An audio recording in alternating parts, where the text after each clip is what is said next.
நம்முடைய பிதாவாகிய தேவனாலும் நமது ஆண்டவராகிய இயேசு கிறிஸ்துவினாலும் உங்கள் அனைவருக்கும் கிருபையும் சமாதானமும் உண்டாவதாக என்கிற அன்பின் வாழ்த்துதலோடு நல்மெய்ப்பன் தொடர் வேத பாட வகுப்பிலே கலந்து கொள்ள வந்திருக்கும் அன்புக்குரிய சகோதர சகோதரிகளே, உங்களை அனைவருக்கும் மீண்டுமாக ஆண்டவராகிய இயேசு கிறிஸ்துவின் அன்பின் நாமத்தினாலே வாழ்த்துக்களை தெரிவித்துக் கொள்கிறோம்.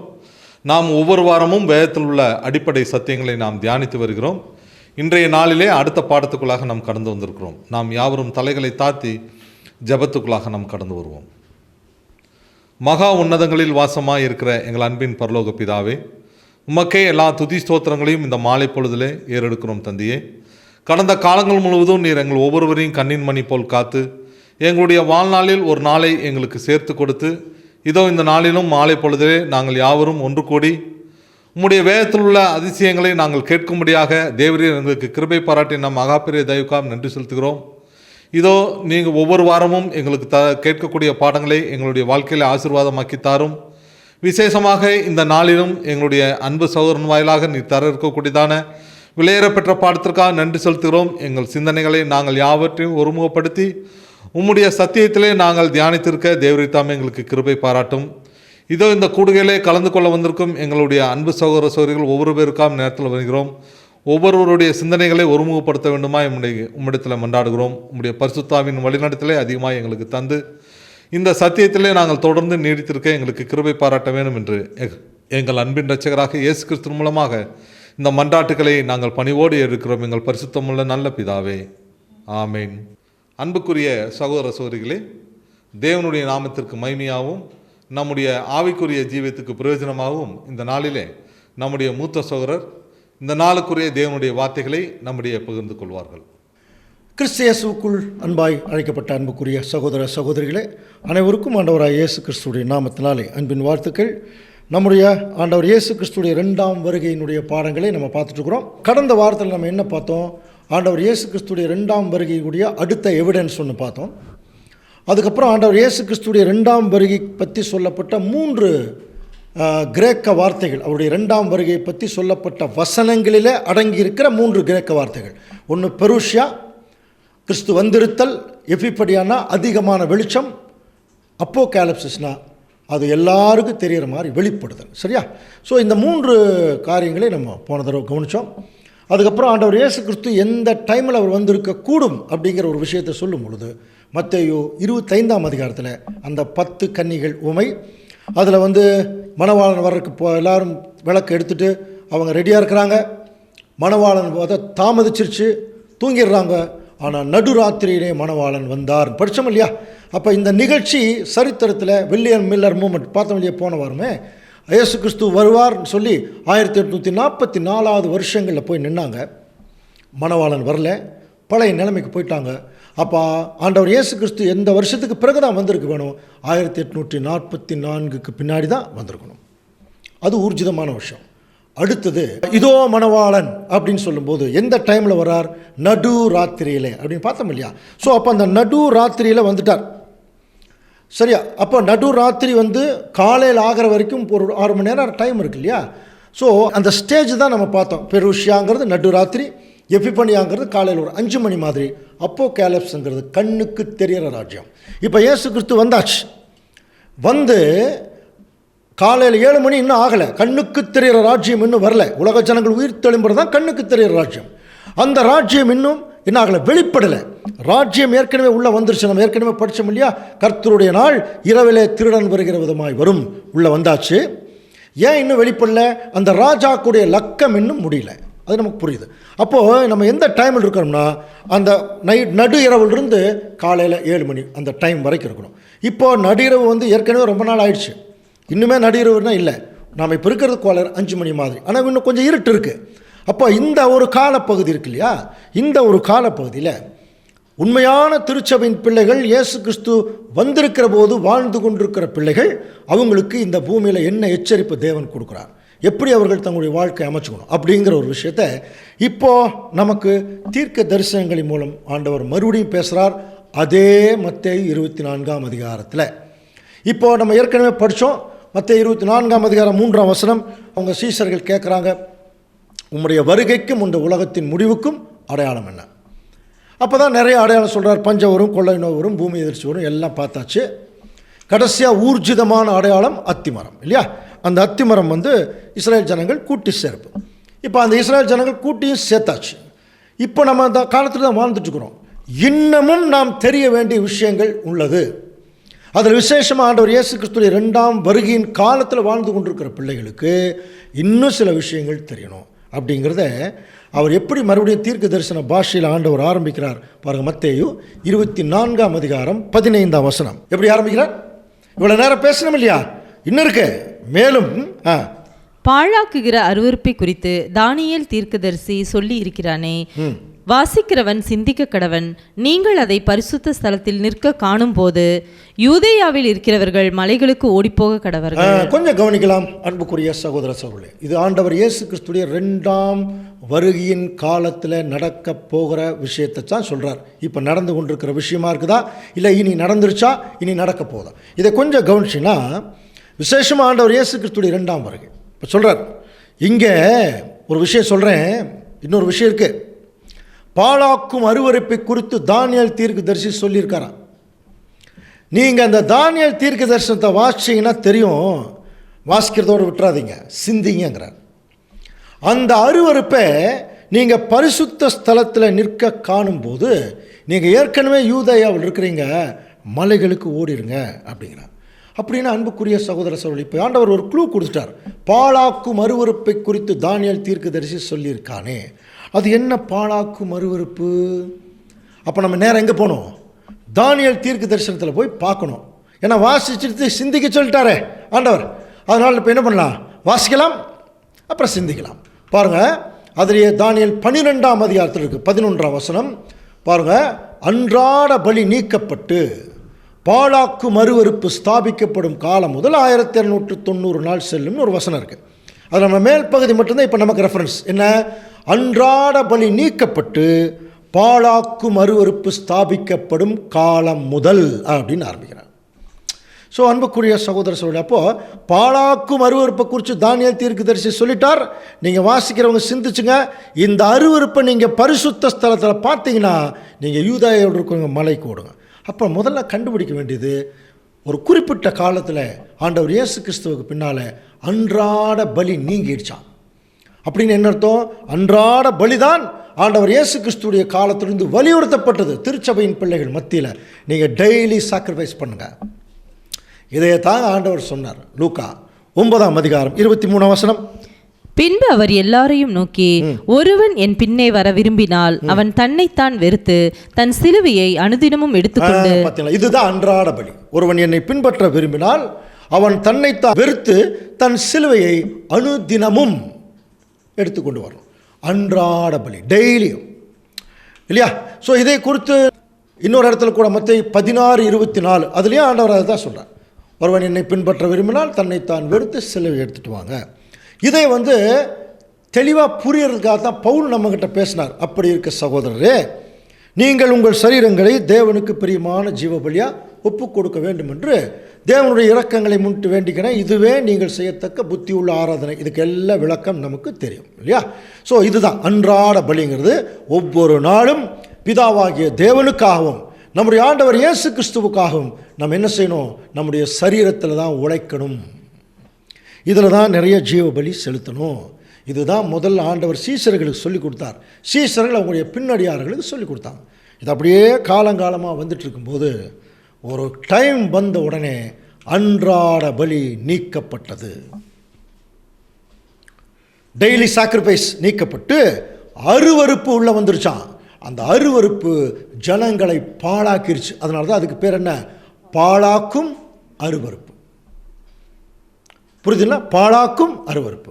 இதை நல்லா புரிஞ்சுக்கலாம். ஒருவேளை அன்புக்குரிய சகோதர சகோதரர்களே, இந்த சப்ஜெக்டை நீங்கள் கேட்பதற்கு முன்பாக அந்தி கிறிஸ்துங்கிற ஒரு பாடம் பார்த்தோம், ஞாபகம் இருக்கு இல்லையா? நீங்கள் கேட்கலைன்னா இதை இப்படியே நிறுத்திடுங்க. நிறுத்திட்டு அந்தி கிறிஸ்து யூடியூப்பில் குட் ஷெப்பர்டில் போய் பார்த்தீங்கன்னா அந்தி கிறிஸ்து சப்ஜெக்ட் இருக்கும். அதை படித்து பார்த்துட்டு அதுக்கப்புறம் இதை நீங்கள் ஃபாலோ பண்ணணும். அப்போ தான் புரியும். ஒருவேளை நீங்கள் ஏற்கனவே அந்தி கிறிஸ்து சப்ஜெக்ட் கேட்டிருந்தீங்கன்னா இது உங்களுக்கு ஈஸியாக புரிஞ்சிடும். அன்றாட பலி, ஒவ்வொரு நாளும் தேவனுக்கென்று பலி செலுத்தக்கூடிய விஷயத்தை யார் எப்பொழுது நீக்கணும் தெரியுங்களா? என்றைக்கு போப்பு மார்க்கம் இந்த பூமியில் தலையெடுத்தாங்களோ அன்னைக்கே அன்றாட பலி நீக்கப்பட்டது. பாழாக்கும் அருவருப்பு இந்த பூமியில் என்ன ஆயிடுச்சு, அது வந்தது. இது எப்போ நம்ம அந்த சப்ஜெக்ட் தெரிஞ்சவங்களுக்கு தெரியும். கிபி 539 ஜஸ்டீனியன் அப்படிங்கிற ஒரு ரோம பேரரசன் அன்னைக்கு இருந்த ஒரு தலைமை பீடத்து போப்பை என்னவா அறிவிச்சிட்டான்னா பாண்டிபிக்ஸ் மேக்சிமஸ்ன்னு அறிவித்தான். தலைமை மத ஆளுநர் அப்படின்னு அறிவித்தான். அன்னையிலிருந்து போப்பினுடைய தவறான போதகம், நடைமுறை, என்ன சொல்ல போனால் அக்கிரமம், ஏன்னா அக்கிரமக்காரனே இருக்கே பைபிளில், எல்லாம் ஆரம்பிச்சது. புரியுதுங்களா? ஆண்டவர் இயேசு கிறிஸ்து சொன்ன ஜீவ பலி போய் அதற்கு பதிலாக பூச பலியை கொண்டு வந்து வச்சாங்க ரோமன் கேத்தலிக்கில். புரியுதுங்களா? ஜீவ பலி போயிடுச்சு, இப்போ என்ன ஆயிடுச்சா, பூச பலி வந்துருச்சு. இதையத்தான் ஆண்டவர் சொல்கிறார், ஒரு குறிப்பிட்ட காலத்தில் பாழாக்கும் அருவருப்பு வந்துடும். தானியேல் சொல்லிட்டார். நீங்கள் அந்த அருவருப்பை பரிசுத்த ஸ்தலத்தில் நிற்க காணும்போது நீங்கள் யூதேயாவில் இருக்கிறவங்க மலையில் கூடும். அப்போ அந்த பாழாக்கும் அருவருப்புங்கிறது என்ன அப்படின்னு பார்த்தீங்கன்னா, முதல் போப்பு மார்க்கம் தலையெடுத்தோன்னே, அதாவது தேவனுடைய திட்டத்துக்கும் அவருடைய சத்தியத்துக்கும் விரோதமான தவறான போதகங்களை போதிக்க ஆரம்பித்தாங்க இல்லையா? விக்கிரக ஆராதனை, சப்பரம் எடுக்கிறது, ஜெபமாலை உருட்டுறது, பாவ மன்னிப்பு சீட்டு கொடுக்கறது, அசிஸ்டர்களுடைய வணக்கம் இல்லையா, இந்த மாதிரி தவறான வழிமுறை வழிபாட்டு தலங்கள் எல்லாம் வந்துடுச்சு. இப்போ இதையத்தான் நிறைய பேர் பரிசுத்த ஸ்தலம்னு நினச்சிட்டு இருந்தாங்க. புரியுதுங்களா? அன்புக்குரிய சகோதர சகோதரி, இது தேவனுடைய பிள்ளைகள்னு சொல்லக்கூடிய மத்தியிலே வந்துருச்சுன்னா நீங்கள் என்ன பண்ணுங்க, நீங்கள் ஏற்கனவே யூதேயாவில் இருக்கிறீங்க அப்படின்னா நல்லா புரிஞ்சுக்கணும். மலைகளுக்கு ஓடுங்கிறாங்க. யூதேயாங்கிறதே ஒரு மலை தான். புரியுதுங்களா? யூதேயாங்கிறது என்னதான், ஒரு மலை. அப்படின்னா என்ன அர்த்தம்? யூதேயாவில் இருக்கிறவர்கள். இப்போ இந்த வசனம் நமக்கு எப்படி பொருந்தும் அப்படின்னா, இப்போ நம்ம ஆக்சுவலாக மலையில் தான் இருக்கிறோமா. எப்படி மலையில் இருக்கிறோம்? நீங்கள் ஒரு விஷயம் சொல்கிறேன், கவனிங்க. இவ்வளோ பாடங்கள் கேட்டீங்க இல்லையா? கவனிங்க, இவ்வளோ பாடங்கள் கேட்டாச்சு. இதெல்லாம் உண்மை தானே? வேத வசனங்களின் அடிப்படையில் தான் இதெல்லாம் பேசிகிட்டு இருக்கிறோம். அப்போது சாதாரண கிறிஸ்தவ சகோதர சகோதரிகளுக்கு இந்த சத்தியம் தெரியுமான்னா தெரியாது. அவங்கெல்லாம் அஞ்ஞானத்தில் இருக்கிறாங்க. ஏதோ பைபிள் வசனம் படிச்சுட்டு அப்படியே ஆராதனை கலந்துக்கிட்டு பாட்டு பாடிட்டு ஜெபம் பண்ணிட்டு போயிட்டுருக்குறாங்க. ஆனால் நம்ம எப்படி இல்லைங்க. அதையெல்லாம் விடுத்து அதுக்கு மேலே இப்போ நம்ம வேத வசனம் தேவனுடைய திட்டம் என்னங்கிறத தெரிஞ்சு இப்போ என்ன ஆகிட்டு தெரியுங்களா, அவங்கள விட கொஞ்சம் எங்கே இருக்கிறப்போ உயர்ந்த இடத்துக்கு வந்துட்டோம். யூதேயா. புரியுதா? அப்போ தேவனுடைய திருச்சபையின் பிள்ளைகள் இவங்க தான் இந்த பரிசுத்த ஸ்தலம்ங்கிற நிலைமையில் இருக்கிறோமா. இந்த நிலைமையில் இந்த பாழாக்கும் அருவருப்பு இங்கெல்லாம் இருக்குதுன்னு தெரிஞ்சுதுன்னா நீங்கள் ஏற்கனவே என்ன பண்ணியிருக்கீங்க, ஒரு உயர்ந்த ஸ்தானத்தில் இருக்கிறீங்க. நீங்கள் என்ன பண்ணணும், இது ஆண்டவர் இயேசு கிறிஸ்துடைய ராஜ்யம் ஸ்தாபிக்கப்படக்கூடிய காலம்னு தெரிஞ்சுட்டு நீங்கள் என்ன பண்ணுங்க, நேராக மலைகளுக்கு பாருங்கள், மலைக்குன்னு கூட சொல்ல, மலைகளுக்கு ஓடிருக்காங்கிற. நம்முடைய பைபிளில் மலைகள் என்கிறதே தேவனுடைய ராஜ்யத்தை தான் அது குறிக்குமா, மலைகள். அப்போ ஆண்டவர் இயேசு கிறிஸ்து 2ஆம் வருகையில் வர்றாருனாலே அவருடைய ராஜ்யம் இந்த பூமியில் ஸ்தாபிக்கப்படக்கூடிய ஒரு காலம். மலைகள்னு சொன்னாலே 2 மலை இருக்குதான் நமக்கு பொறுத்த வரைக்கும். என்ன? முதல் மலை நித்திய கண்மலை.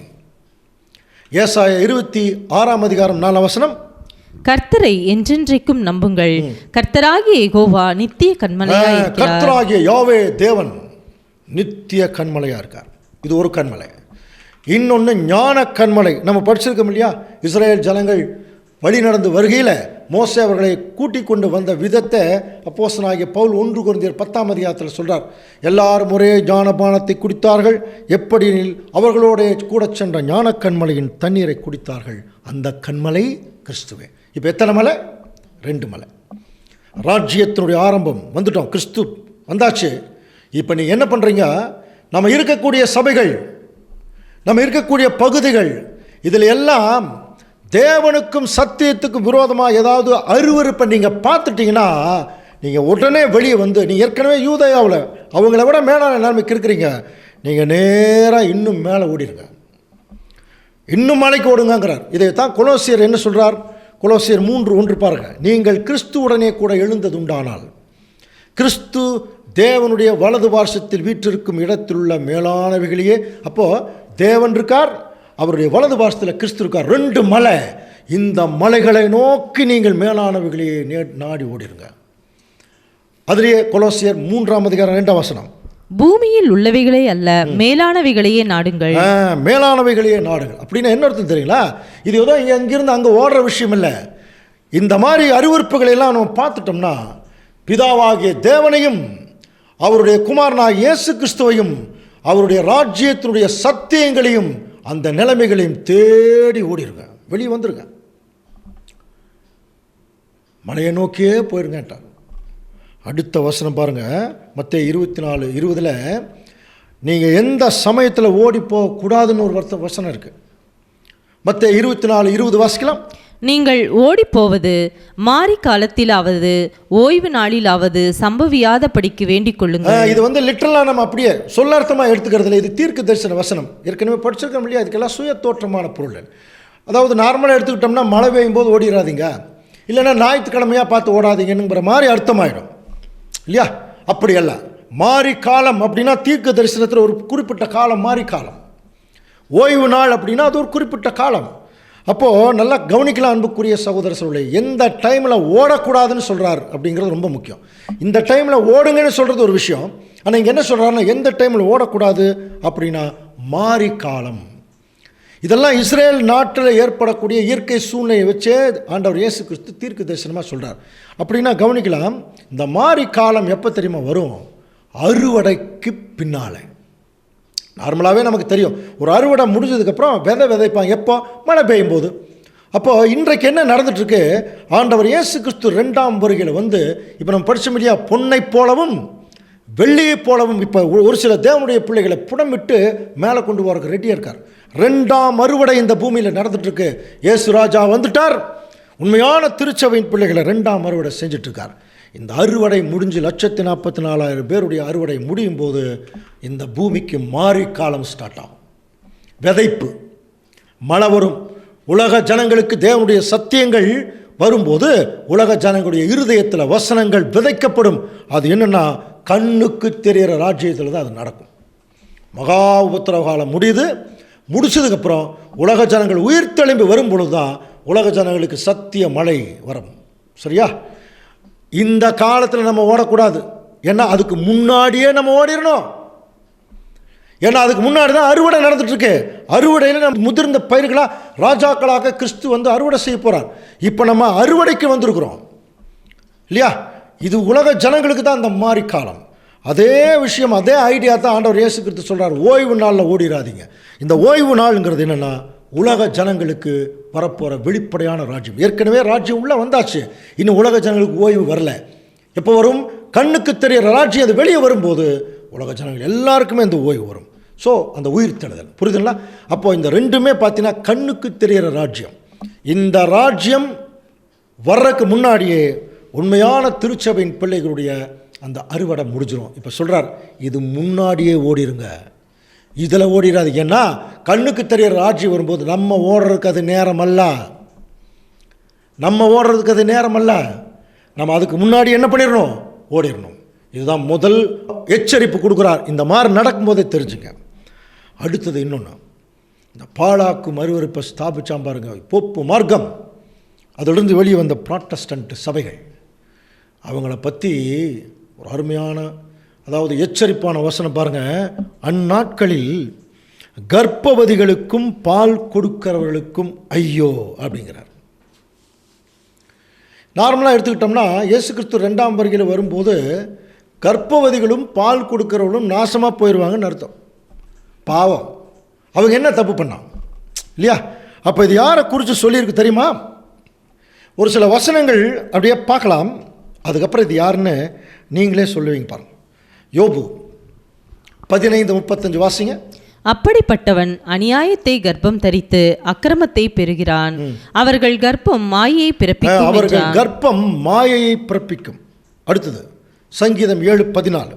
இதோ அவன் அக்கிரமத்தை பெற கர்ப்ப வேதனைப்படுகிறான். அக்கிரமத்தை பெறக்கே கர்ப்ப வேதனைப்படுறாங்க. தீவனையை கர்ப்பம் தரித்து பொய்யை பெறுகிறான். அடுத்தது ஏசாயா 59:4. நீதியை தேடுகிறவனும் இல்லை, சத்தியத்தின்படி வழக்காடுகிறவனும் இல்லை. சத்தியத்தின்படி வழக்காடுகிறவன் இல்லை. அன்புக்குரிய சகோதரர்களே, கவனிக்கிறீங்களா? அடுத்தது பவுல் தன்னுடைய எபிரேயர் நிருபத்தில் காலத்தை பார்த்தால் போதகராயிருக்க வேண்டிய உங்களுக்கு தேவ வசனத்துடைய மூல உபதேசங்களை மறுபடியும் உபதேசிக்க வேண்டியதாக இருக்கு. நீங்கள் பலமான ஆகாரத்தையெல்லாம் பால் குடிச்சுக்கிட்டே இருக்கிறீங்கிற. இது அன்றைக்கு இஸ்ரேல் ஜனங்களுக்கு சொன்ன ஒரு தீர்க்க தரிசனம். இது இன்றைக்கி யாருக்கு தெரியுங்களா தெளிவாக பொருந்தும்னா சொல்லுங்கள் பார்க்கலாம். இன்றைக்கி ஒரு கர்ப்பவதி மாதிரி ஒரு குரூப் இருக்காங்க, பால் கொடுக்குறவங்க மாதிரி. இதை குறித்து டீட்டெயிலாக சொன்னோம்னா நிறைய வசனங்கள் இருக்குது. ஆனால் ஒரு விஷயம் உங்களுக்கு நல்லா புரியும். கர்ப்பவதி என்ன தெரியுமா? குழந்தைய உள்ளுக்குள்ளேயே வச்சுட்டு வெளியே விடாமல் இருக்கிறது தான் கர்ப்பவதி. பால் கொடுக்குறவங்க வளரவே விடாமல் பாலையே கொடுத்துட்டுப்பாங்களாம். இன்றைக்கி யார் தெரியுமா இந்த மாதிரி இருக்கிறது? இன்றைக்கி இருக்கக்கூடிய பெரிய பெரிய சபைகளே இப்படித்தான் இருக்கிறாங்க. தங்களுடைய குழந்தைகள்னா சபை மக்கள் அவங்க பிறந்து கிறிஸ்துவுக்கு அந்த பூரண வளர்ச்சிக்கு வளர்றதுக்கு விடுறதில்ல. நீங்கள் வெளியே போனீங்கன்னா உங்களுக்கு எல்லா சலுகையும் போய்டும் மிரட்டி உருட்டி வச்சுருக்காங்களாம் கர்ப்பவதிகள். பால் கொடுக்குறவங்க அப்படியே குழந்தைகளுக்கு பால் கொடுப்பாங்க. 2 வருஷம் கொடுப்பாங்க, 15 வருஷமாக கொடுப்பாங்களாம். இங்கே 2000 வருஷமாக கொடுத்துட்ருக்குறாங்க. கிறிஸ்மஸ் வந்தால் கிறிஸ்மஸ் பால், நியூ இயர் வந்தால் நியூ இயர் பால், அர்ப்பின் பண்டிகை வந்தால் அப்படியே சீசனுக்கு சீசன் அந்தந்த டைமில் அந்தந்த வசனம், அந்தந்த ஒரு ஃபார்மாலிட்டி இப்படியே கொடுத்துட்ருக்குறாங்க. நம்ம கூட அடிக்கடி ஜோவியில் சொல்கிறது உண்டு.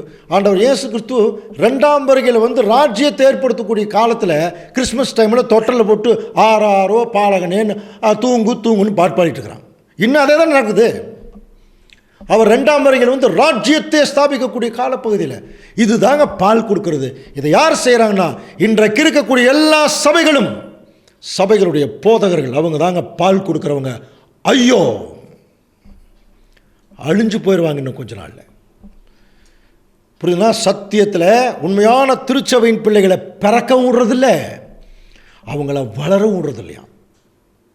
இப்படி தாங்க ஆண்டவர் இயேசு கிறிஸ்து காலத்தில் இருந்தாங்க இந்த பரிசேயர்கள் சதிசேயர்கள். அறிவாகிய திறவுகோலை எடுத்துக்கிட்டீங்க, பரலோக ராஜ்யத்தின் திறவுகோலை எடுத்துக்கிட்டீங்க, நீங்களும் உள்ளே போகிறதில்ல, போகிறவங்களையும் உள்ளே விடுறதில்ல. பண்ணாங்களா இல்லையா? அதே தான் இன்றைக்கி பண்ணிட்டு இருக்கிறாங்க. இவங்களுக்கு தான் ஆண்டவர் இயேசு கிறிஸ்து சொன்னார், அந்நாளில் கர்ப்பவதிகளுக்கும் பால் கொடுக்கிறவர்களுக்கும் ஐயோ, அழிஞ்சு போயிடுவாங்க. ஏன்னா பிறக்க விடாமல் தடுக்கிறவங்களும் பாவம், பால் குடிக்க வச்சுக்கிட்டே வளர விடாமல் தடுக்கிறதும் பாவம். அப்படி நடக்குதான் இந்த பூமியில். ஓகே, அடுத்தது திருச்சபையின் பக்கம் ஆண்டவர் இயேசு கிறிஸ்து திரும்புகிறார். திரும்பி இப்போ சொல்கிறார் பாருங்க, மத்தேயு 24:17. வீட்டின் மேல் இருக்கிறவன் தன் வீட்டிலே எதையாகிலும் எடுப்பதற்கு இறங்காதிருக்க. இதெல்லாம் தீர்க்க தரிசன வசனம். இப்போ இந்த வசனங்களை எப்படி நீங்கள் புரிஞ்சுக்கணும்னா, ஆண்டவர் இப்படி நிற்கிறார், இவன் சுற்றி நிற்கிறான். இப்போ சீசர்கள் கேட்குறாங்க, நீ என்னென்ன அடையாளங்களால் நடக்கும் அப்படிங்கிற போது ஒவ்வொன்றா சொல்லிட்டு வரார். பஞ்சம் வரும், பார்த்துங்க, கொள்ளை நோய் வரும். இதெல்லாம் அவங்களுக்கு இல்லை, நமக்கு. கொள்ளை நோய் வரும், அத்திமரம் துளிர்விடணும், அதே மாதிரி இந்த மாதிரி பாலாக்கு அருவருப்பு நடக்கும். அந்த டைமில் நீங்கள் அந்த அருவருப்பை நீங்கள் பார்த்துட்டீங்கன்னா வெளியே போயிடுங்க. இப்படியெல்லாம் சொல்லிவிட்டு அந்த டைமில் வீட்டுக்கு மேல் இருக்கிறவன் தன் வீட்டில் எதையாக எடுப்பதற்கு இறங்கிறாதீங்க. இது எப்படி நமக்கு புரியும்? மாடி வீட்டில் இருக்கிறவங்க தான் கீழே இறங்காமல் இருக்கணும் இல்லையா? அப்போ கீழே இருக்கிறவங்க, அப்போ அதுக்கு மேல் இருக்கிறவங்க, இதெல்லாம் கொஞ்சம் யோசனை பண்ணி பார்த்தா வீட்டின் மேல் இருக்கிறவன் அப்படிங்கிறார். இதை கண்டுபிடிக்கணும். இதெல்லாம் தீர்க்க தரிசனம். ஆண்டவர் இயேசு கிறிஸ்து உவமைகளாலே என்று பேசலன்னு இருக்கு. அப்போ இதுக்கு விளக்கம் என்ன கண்டுபிடிக்கணும். வேத வாக்கியங்களை ஆராய்ந்து பாருங்கள். ஜோடி இல்லாமல் இருக்காது. இந்த விஷயத்தை கண்டுபிடிக்கிற இன்னொரு ஜோடி ஆண்டவர் பேசுகிறார் பாருங்க. மத்தேயு 10:27. நான் உங்களுக்கு இருளிலே சொல்லுகிறதை நீங்கள் வெளிச்சத்திலே சொல்லுங்கள், காதிலே கேட்கிறதை நீங்கள் வீடுகளின் மேல். இந்த வசனம் எப்படி இருக்கு?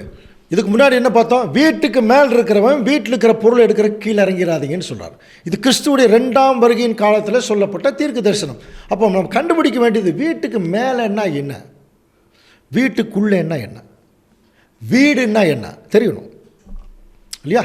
அப்போது அதை கண்டுபிடிக்கத்தான் இந்த 2ஆம் வசனம். நான் உங்களுக்கு இருளில் சொல்கிறத நீங்கள் வெளிச்சத்தில் சொல்லுங்கள், காதில் கேட்குறத வீட்டுக்கு மேலே, அப்படின்னா கூரை மேலே தான் போய் சொல்லணும். கூரையே இல்லாமல் வீடு இருக்குது இல்லையா? அதே மாதிரி மல்டி ஸ்டோரி பில்டிங், அது ஒரு கூரை மேலே எப்படி போய் ஏறி சொல்கிறது? இது லிட்டரலாக எடுத்துக்கிட்டால் இந்த மாதிரி அர்த்தம் இல்லாத ஆகிடும் இல்லையா?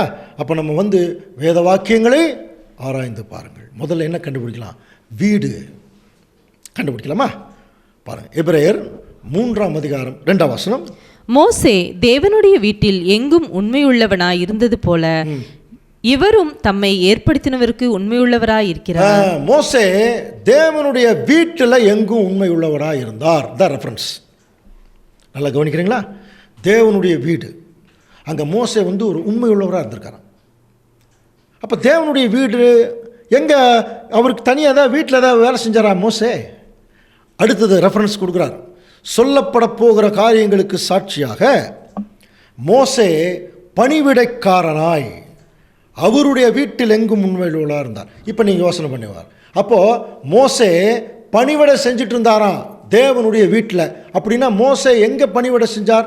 வேறு மாதிரி சொல்லணும்னா மோசே எங்கே வேலை செஞ்சார்? எங்கே வேலை செஞ்சாரோ அதுதாங்க தேவனுடைய வீடு. புரியுதா? எங்கே வேலை செஞ்சார்?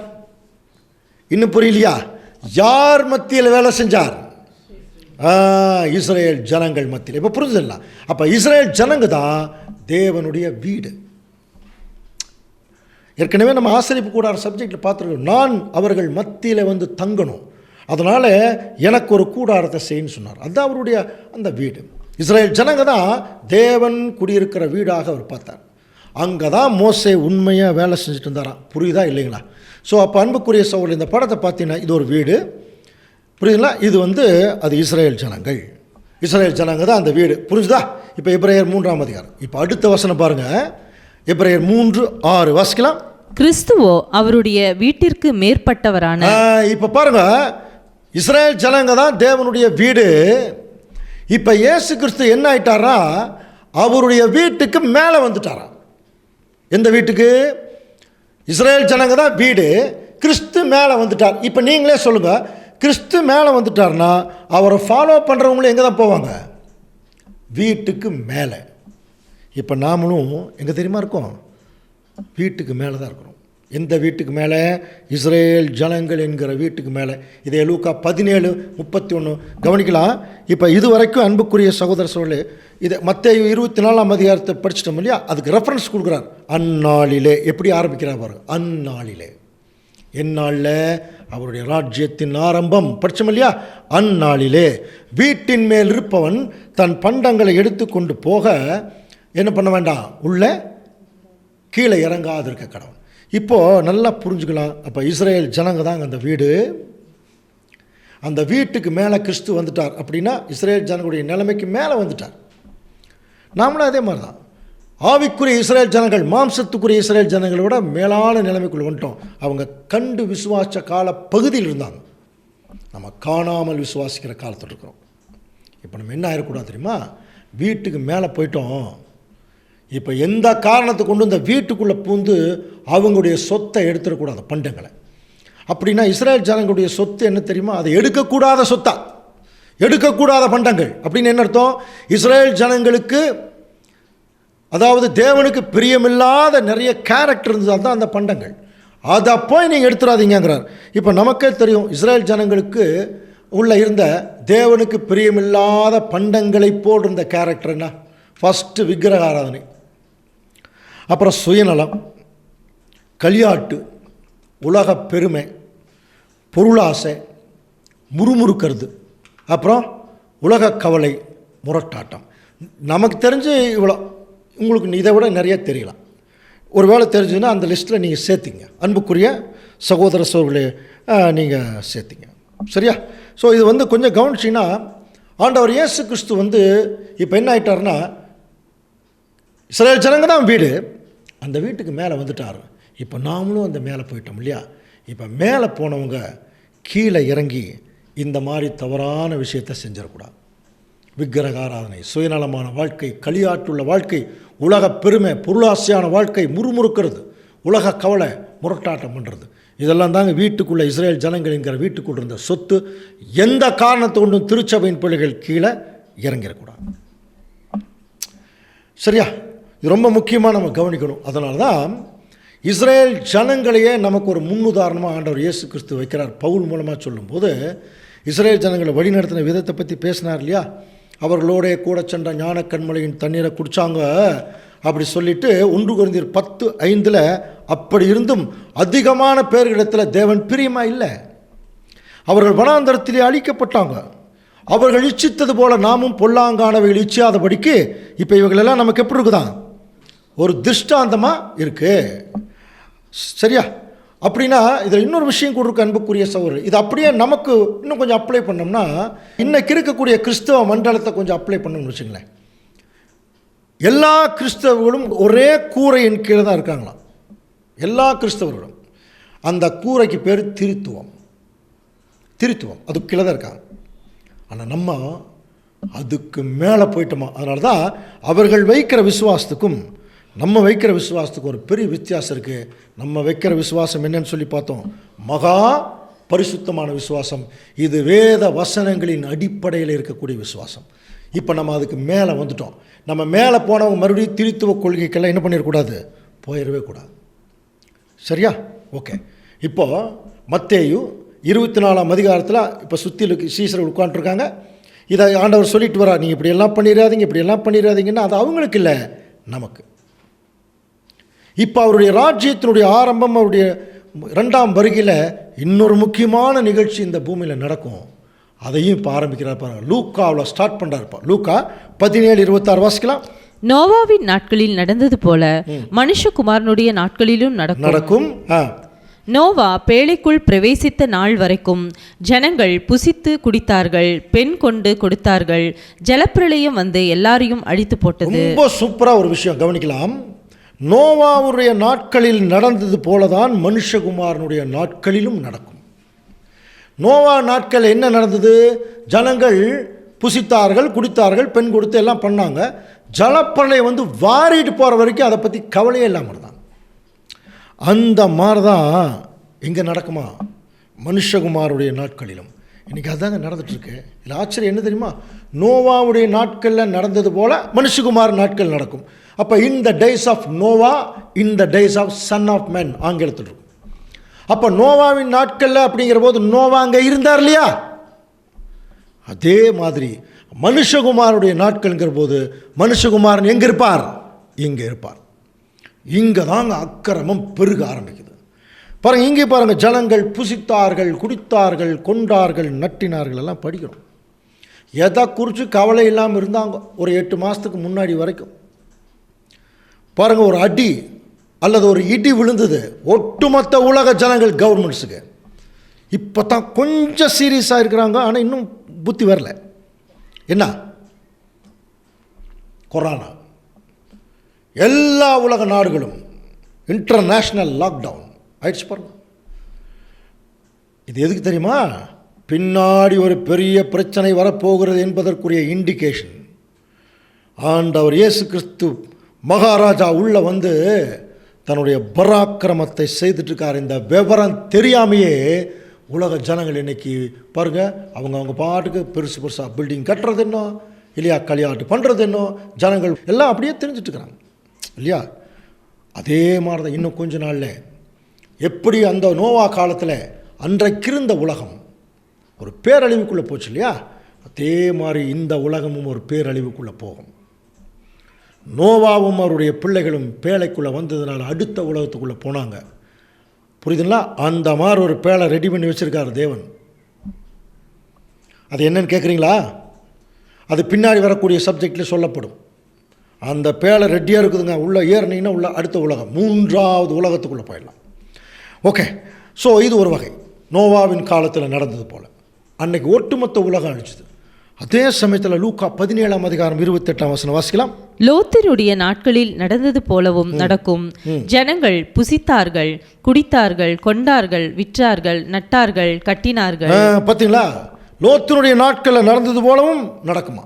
எப்படி? ஜனங்கள் புசித்தார்கள், குடித்தார்கள், கொண்டார்கள், நட்டார்கள், விற்றார்கள். கடைசியில் என்னாச்சு? வானத்திலிருந்து அக்கினி இறங்கி அந்த பட்டணம் அழிஞ்சுது. 2 பட்டணம். இதில் என்ன வித்தியாசம்னா, நோவா காலத்தில் அன்னைக்கு இருந்த உலகம்னா அங்கிருந்த ஒரு உலகம் அப்படிங்கிறது அந்த ஜனங்கள் அழிஞ்சிட்டாங்க. ஆனால் லோத்தினுடைய நாட்களில் உலகம் அழியல, 2 பட்டணங்கள் தான் அழிச்சது. சோதோம், கொமோரா. கவனிக்கிறீங்களா? இந்த சோதோம் கொமோரா வந்து ஒரு அதிர்ச்சியான அல்லது அசுத்தமான கிரியைகளை கொண்டிருந்தாங்க. அது என்னங்கிறது டீட்டெயிலாக பின்னாடி பார்க்கலாம். ஒரு தவறான ஒரு இச்சைகளுக்குள்ளே போயிட்டாங்க. அதனால தான் தேவன் அது மோசமான ஒரு விஷயங்கிறனால அந்த 2 பட்டணத்து ஜனங்களையும் அழிக்கிறக்கு அவர் சித்தம் கொண்டார். அவ்வளோ அருவருப்பு இருந்திருக்கான். ஆனால் அதுக்குள்ளே யார் இருந்ததுன்னு படிக்கிறோம். லோத்து ஃபேமிலி இருக்காங்க. லோத்து யார்? ஆபிரகாமுடைய சகோதரன். ஆபிரகாமுடைய சகோதரன் என்பதற்காகவும் லோத்து ஒரு நீதிமானாக இருந்தது நிமித்தமாகவும் இப்போ லோத்து அவருடைய ஃபேமிலியும் தப்பிக்க வைக்கிறதுக்கு தேவதூருக்கு உள்ளே போகிறாங்க. இந்த வசனம் நீங்கள் ஃப்ரீயாக படித்து பாருங்கள். கொஞ்சம் லேட் ஆனதுனால உங்களுக்கு வந்து கொஞ்சம் சீக்கிரம் அந்த சம்பவத்தை மட்டும் சொல்லிடுறேன். இப்போ லோத்து பாருங்கள், அந்த புருஷர் லோத்தை நோக்கி பாருங்கள், இவ்விடத்தில் உனக்கு யாராவது மருமகனாவது குமாரத்திகள் பட்டணத்தில் உங்களுக்கு உரியவர்கள் யாராக இருந்தால் உடனடியாக இந்த இடத்த விட்டு ஸ்தலத்தை விட்டு வெளியே ஓடிப்போ. இந்த இடத்த என்ன செய்ய போகிறோம்? இந்த ஸ்தலத்தை நாங்கள் அழிக்க போகிறோம். இவர்கள் கூக்குரல் பெருசாக இருக்குது. கர்த்தர் வந்து அழிக்கிறதுக்கு சித்தம் கொண்டாருங்கிற போது இவர் கொஞ்சம் லேட் பண்ணிகிட்டு இருக்கார். உடனே என்ன நடந்ததான்? லோத்து அவருடைய பிள்ளைகள் மனைவி எல்லாத்தையும் கையை பிடிச்சி அவங்க என்ன சொல்கிறாங்க பாருங்கள். கிழக்கு வெளுக்கும்போது அந்த தூதர் லோத்தை நோக்கி, பட்டணத்துக்கு வரும் தண்டனை நீ அழியாதபடி எழுந்திருந்து உன் மனைவி இருக்கிற இடம் குழந்தைகள் குமாரத்திகள் அழைத்து கொண்டு போ என்று துரிதப்படுத்தினார்கள். அவன் தாமதித்து கொண்டிருக்கும் போது கர்த்தர் அவன் மேல் வைத்த இரக்கத்தினாலே அந்த புருஷர் அவன் கையும் அவன் மனைவியின் கை அவன் குமாரத்திகளின் கை பிடிச்சிட்டு வெளியே கொண்டு போய் விட்டாங்க. வெளியே போகிற போதே அந்த மகா பெரிய அக்கினி இறங்கி அந்த சோதோம் குமார பட்டணத்தை அழிச்சது. அதனால தான் பார்க்குற லோத்து சோவாருக்கு வரும்போது சூரியன் உதிச்சிருச்சான். புரியுதுங்களா? இப்போ நமக்கு நல்லா தெரியும் அந்த டைமில் நடந்தது என்ன. லோத்தினுடைய மனைவி என்ன பண்ணாங்க? திரும்ப பார்த்து உப்பு தூண் ஆயிட்டாங்கன்னு ஒரு வசனம் இருக்கும் இல்லைங்களா? அதே பாருங்க, 17ஆம் அதிகாரம் 29. லோத்து சோதோமை விட்டு புறப்பட்ட நாளிலே வானத்திலிருந்து அக்கினியும் கந்தமும் பரிசித்து எல்லாரையும் அழித்து போட்டது. மனுஷகுமாரன் வெளிப்படும் நாளிலும் அப்படியே நடக்கும். முதல்ல நோவாவின் நாட்களில் நடந்தது போல நடக்கும். இங்கே மனுஷகுமாரன் வரும் நாட்டில் வெளிப்படும். அப்போது வர்றதுக்கு ஒரு டைம், வெளிப்படுறதுக்கு ஒரு டைம் பார்க்குறோம் இல்லையா? அந்த வெளிப்படுறதுக்கு, ராஜ்யம் வெளிப்படுறதுக்கு ஜஸ்ட்டு முன்னால் இங்கே சோதோம் குமாரா பட்டணம் அழிஞ்சது மாதிரி இங்கே ஏதோ 2 பட்டணம் இருக்கான், அது அழிய போதுங்கிறார். என்ன விஷயம்னா, அந்த ஒரு அக்கினி இறங்கி அழிக்கும்போது லோத்தினுடைய மனைவி திரும்ப பார்த்துட்டாங்க. இப்போ என்ன சொல்கிறார் நமக்கு? லோத்தினுடைய மனைவியை என்ன பண்ணுங்க, நீங்கள் நினச்சிங்க, லோத்தினுடைய மனைவி என்ன ஆனாங்க? உப்பு தூண் ஆயிட்டாங்க. இதில் என்ன விசேஷம்னா, நிறைய பேர் இன்னைக்கு வரைக்கும் என்ன நினைக்கிறாங்க, லோத்தினுடைய மனைவி திரும்பி பார்த்து அப்படியே உப்பு மாதிரி பாருங்கள், அந்த படத்தில் பார்க்குறீங்களா, உப்பு தூண் ஆகிட்டாங்கன்னா அந்த நம்ம சாப்பிட்ற உப்பு இருக்கு இல்லையா, அந்த உப்பு அப்படியே வந்து மேலே படிஞ்சிருச்சு, அப்படி ஆகிட்டான். இன்னைக்கு வரைக்கும் அப்படித்தான் நினைக்கிறான். ஆனால் இதனுடைய ஒரிஜினல் விஷயம் என்னன்னு கவனித்து பார்க்கும்போது, இந்த சோதோம் குமாரா பட்டணத்தை அழிப்பதற்காகவே பல மைல்களுக்கு அப்பால் தேவன் ஒரு எரிமலையை வச்சுருந்தாரான் ரெடி பண்ணி. சரியான நேரத்துக்கு அந்த எரிமலை வெடித்து அப்படியே அந்த பட்டணத்தை மூடும்போது, இப்போ இந்த அம்மா நினச்சா கூட ஒரு பொருளை போய் எடுத்துகிட்டு வந்து காப்பாற்ற முடியாது. பேசாமல் வந்திருக்கலாம் ஆசை. ஐயோ அந்த அண்டா விட்டு போட்டு வந்துட்டுமே, அந்த பக்கெட்டை விட்டு போட்டு வந்துட்டுமே, அந்த மாதிரி உலக பிரகாரமான ஆசை ஏதோ வந்திருக்கு. திரும்பி பார்க்குறக்குள்ளேயே வந்து அந்த ரசாயன உப்புக்கள் அந்த அம்மா மேலே மூடும்போதும் ஆட்டோமேட்டிக்காக மூச்சு போயிடும் இல்லையா? இன்றைக்கே நிறைய பார்க்குறோம் இல்லையா? பெரிய ஒரு வெடிச்சதுன்னா அந்த மூச்சு திணறிய நிறைய பேர் செத்து போகிறான். அந்த மாதிரி அந்த வெடித்தனுடைய லார்வா குழம்பு இருக்கு இல்லையா, அந்த ரசாயன உப்புக்கள் எல்லாம் என்ன ஆயிடுச்சுன்னா அப்படியே அந்த அம்மாவை மூடிடுச்சு. இதுதான் நடந்த விஷயம். பேசாமல் வந்திருக்கலாம். ஆனால் என்ன சொல்கிறார்? லோத்தினுடைய மனைவியை நினைத்து கொள்ளுங்கள். இப்போ என்ன சொல்கிறார் பாருங்க, சோதோம் குமாரா என்னும் பட்டணங்களையும் சாம்பலாக்கி, பார்த்தீங்களா அந்த சாம்பலாக்கி கவிழ்த்து போட்டு அக்கினிக்குள்ளாக தீர்த்து பிற்காலத்திலே அவபக்தியாக நடக்கிறவங்களுக்கு அந்த ஒரு அழிவை திருஷ்டாந்தமாக வச்சாராம் தேவன். அது மட்டும் இல்லை, நாள்தோறும் அவருடைய அக்கிரமக்கிரைகளை கண்டு கேட்டு நீதியுள்ள தன்னுடைய இருதயத்தில் வாதிக்கப்பட்ட நீதிமானாகிய லோத்தை வந்து என்ன செய்கிறார்? அவர் ரட்சிக்கிறார். ஸோ மனுஷகுமாரன் வெளிப்படக்கூடிய நாளில் இப்படி நடக்குமா அப்படின்னா, நோவா காலத்தில் அந்த உலகமே அழிஞ்சுது, அதே மாதிரி இந்த உலகம் அழிய போகுது. உலகம்னா உலகத்தினுடைய அந்த அமைப்புகள், உலகம் அப்படியே தான் இருக்கும், உலக உருண்டையெல்லாம் அப்படியே தான் இருக்கும். இந்த சாத்தானுடைய கவர்மெண்ட்ஸ் அமைப்புகள் தான் சொல்கிறார் அழியப்போ. அதே சமயத்தில் அன்புக்குரிய சகோதர சகோதரி, இதே 2ஆம் வருகையில் இங்கே 2 பட்டணம் இருக்குதான். இந்த 2 பட்டணம் நிறைய அக்கிரமம் பண்ணிட்டு இருக்குதான். நல்லா புரிஞ்சுதா? அசுத்தமான விஷயங்களை பண்ணிட்டு இருக்கிறாங்க. இந்த 2 பட்டணத்தையும் அழிக்கிறாங்க. இந்த 2 பட்டணத்துக்குள்ளே தான் இப்போ உண்மையான திருச்சபை பிள்ளைகள் கொஞ்சம் பேர் இருக்கிறாங்க. இப்போ தேவதூதர்கள் என்ன சொல்கிறாங்கன்னா, பாருங்கள், அழிவு கொஞ்ச நாள் வரப்போகுது, வெளியே வந்துருங்க. அல்ல, இன்னும் கொஞ்ச நேரத்தில் அழிக்க போகிறோம், வெளியே வந்துருங்க. இவங்க வெளியே வரவே அக்கினி விழுந்துருச்சு இல்லையா? அந்த மாதிரி இன்னைக்கு 2 பட்டணம் இருந்துட்டுருக்கான் அழிவுக்காகவே. அந்த 2 பட்டணம் எது தெரியுமா? இப்போ உங்களுக்கு அந்த 2 ஞாபகம் வரும். நோவா காலத்தில் நடந்தது போலங்கிறது உலக ராஜ்யங்கள். அப்போ இந்த 2 பட்டணம்னா இங்கே பர்டிகுலராக இங்கே தேவனுக்கு பிரியமில்லாத காரியத்தை செய்கிற 2 பட்டணம். அது யாருங்கிறத நம்ம சொல்ல வேண்டாம், தேவனே சொல்கிறார். வாசிக்கலாம் பாருங்கள், ஏசாயா 13:19. ராஜ்யங்களுக்குள் அலங்காரமும் கல்தேருடைய பிரதான மகிமையுமாகிய பாபிலோன் ஆனது தேவனால் சோதமும் குமாரமும் கவிழ்க்கப்பட்டது போல கவிழ்க்கப்படும். பாபிலோனானது, ராஜ்யங்களுக்குள் அலங்காரமாக இருந்த பாபிலோன் தேவனால் சோதோம் கொமாரா கவிழ்க்கப்பட்டது. எதோட கம்பேர் பண்ணிட்டார் பாருங்க இல்லையா? அந்த 2 பட்டணம் தாங்க நமக்கு நல்லா புரியுதா? சோதோம் கொமாரா, பாபிலோன் குமாரத்தி.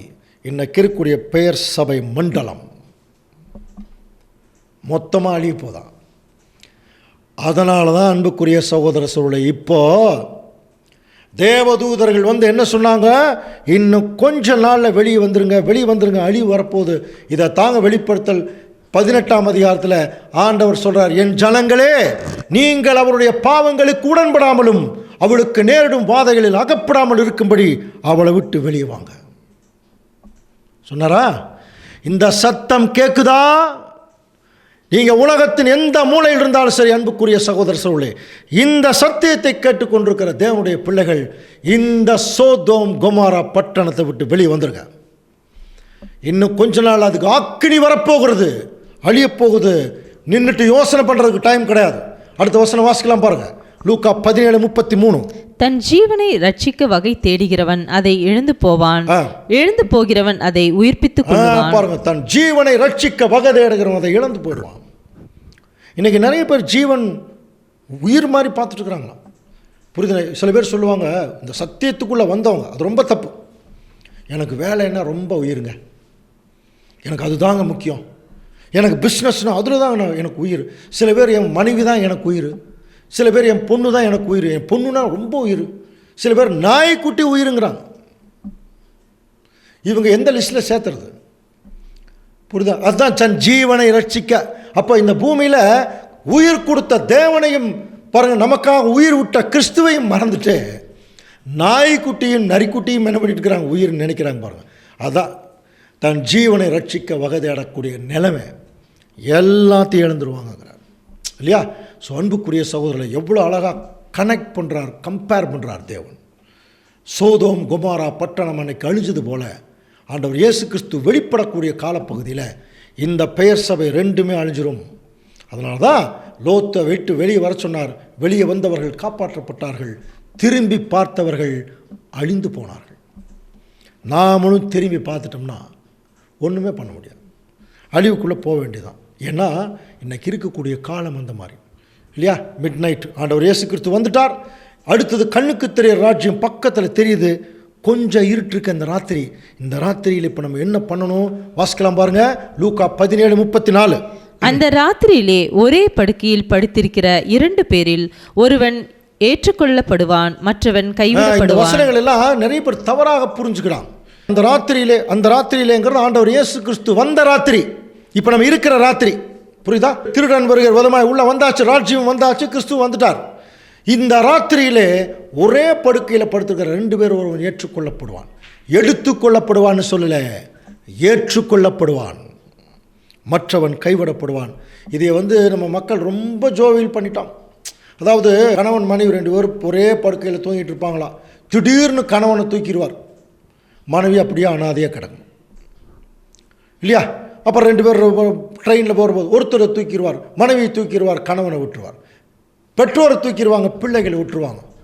அதே மாதிரி பைலட்டு 2 பேர்னால தான் ஏதோ ஒரு வெளிநாட்டில் 2 பைலட்டை கிறிஸ்தவங்களாம் போடுறது இல்லையா? ஏன்னா 2 பேரையும் தூக்கிட்டாருன்னா அந்த ஃப்ளைட்டை யார் இறக்குறது?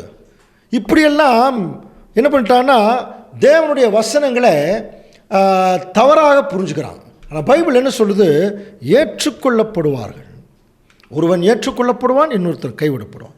அப்படின்னா இதெல்லாம் தீர்க்க தரிசனம். ஒரே படுக்கையில் படுத்திருக்கிற 2 பேர், கவனிக்கிறீங்களா?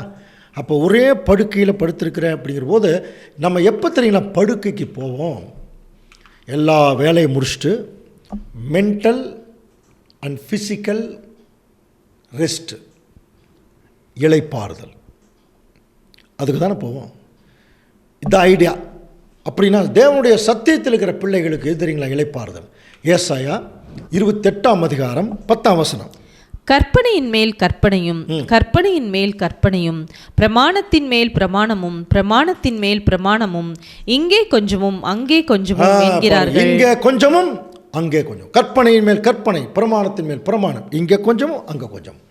இப்படித்தான் நிறைய தேவனுடைய திட்டங்கள், சித்தங்கள், பிரமாணங்கள், கற்பனைகள், ஆசீர்வாதங்கள், உடன்படிக்கைகள், வாக்குத்தத்தங்கள் எல்லாம் கற்பனையின் மேல் கற்பனை, பிரமாணத்தின் மேல் பிரமாணம், வார வார வார வார பார்த்துட்டே இருக்கும். இதுவே நீங்கள் இளைத்தவனை இளைப்பாற பண்ணத்தக்கதாக இளைப்பாறுதல். அப்படின்னா புரிஞ்சுக்கலாமா? நமக்கு உண்மையான இளைப்பாறுதல்ங்கிறது நம்ம என்றைக்கெல்லாம் சத்தியத்தை நம்ம பார்க்குறோமோ, கேட்குறோமோ, அதில் நடக்கிறோமோ, அப்போல்லாம் நமக்கு இளைப்பாறுதல். அப்போது நம்ம எல்லாரும் ஒரே படுக்கையில் தான் இருக்கிறோமா அன்புக்குரிய சகோதரர்களே? அந்த ஒரே படுக்கைங்கிறது என்ன? நாம் இளைப்பாறிட்டுருக்குறோம். எதில் தெரியுமா? வேத வசனம், அதில் இருக்கக்கூடிய மகா பரிசுத்தமான விசுவாசம், இதில் தாங்க நம்ம ஒன்றா இளைப்பாறிட்டுருக்கோம். அப்படி இளைப்பாரி கொண்டிருக்கிற தேவனுடைய பிள்ளைகளில் ஒருவர் ஏற்றுக்கொள்ளப்படுவார்கள், இன்னொருவர் கைவிடப்படுவாங்க. இந்த மகா பரிசுத்தமான விசுவாசத்துக்குள்ளே வந்திருக்காங்க இல்லையா, அதில் ஒருத்தர் ஏற்றுக்கொள்ளப்படுவாங்க, இன்னொருத்தர் கைவிடப்படுவாங்க. இப்போ கேள்வி, இப்போ 10 பேர், இப்போ பாருங்கள், நம்ம இப்போ ஒரு இடத்துல உட்காந்து இப்போ நம்ம சப்ஜெக்ட் கேட்டிருக்கிறோம். இங்கே ஒரு 50-60 பேர் இருக்கிறாங்க அப்படி வச்சுங்க. இப்போ ஒரே படுக்கையில்னா ஒரே சத்தியத்தில் நம்ம சத்தியம் கேட்டிருக்கிறோம். இதில் ஒரு 10 பேர் எடுத்துக்கொள்ளப்படுவாங்களாம், மிச்சம் 40 பேர் கைவிடப்படுவாங்க. இதான் விஷயம். இப்போ கேள்வி, யார் எடுத்துக்குவாங்க, யார் கைவிடப்படுவாங்க? வலது பக்கத்தில் உட்கார்ந்துக்கிறவங்க எடுத்துக்கொள்ளப்படுவார்கள், இடது பக்கத்தில் இருக்கிறவர்களை கைவிடப்படுவார்கள், அந்த மாதிரியா? அப்போ யார் கைவிடப்படுவார்கள், யார் எடுத்துக்கொள்ளப்படுவார்கள் ஒரு ஐடியா வேணும் இல்லையா? இந்த ஐடியாவை பாருங்கள், தேவனே ஒரு வசனத்தின் மூலம் கொடுக்குறார். இப்போ நீ யாராவது பதில் சொல்ல முடியுமான்னு பாருங்கள். ஏசாயா 28, அதே 28ஆம் அதிகாரத்தில் அந்த குழு கொடுக்குறார். 28:20 வாசிக்கலாம். கால் நீட்ட படுக்கையின் நீளம் போதாது, மூடிக்கொள்ள போர்வையின் அகலமும் போதாது. கவனிக்கிறீங்களா?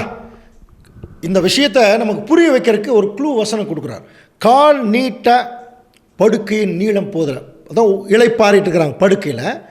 அதில் ஒரு குரூப் சொல்கிறாங்களா, கால் நீட்டுறக்கு எங்களுக்கு படுக்கையினுடைய நீளம் பத்த மாட்டேங்குது, போத்தி கொள்ள போர்வையினுடைய அகலமும் பத்தலை. இப்போது கவனிச்சு பார்த்தீங்கன்னா யார் அப்படி சொல்லுவாங்க?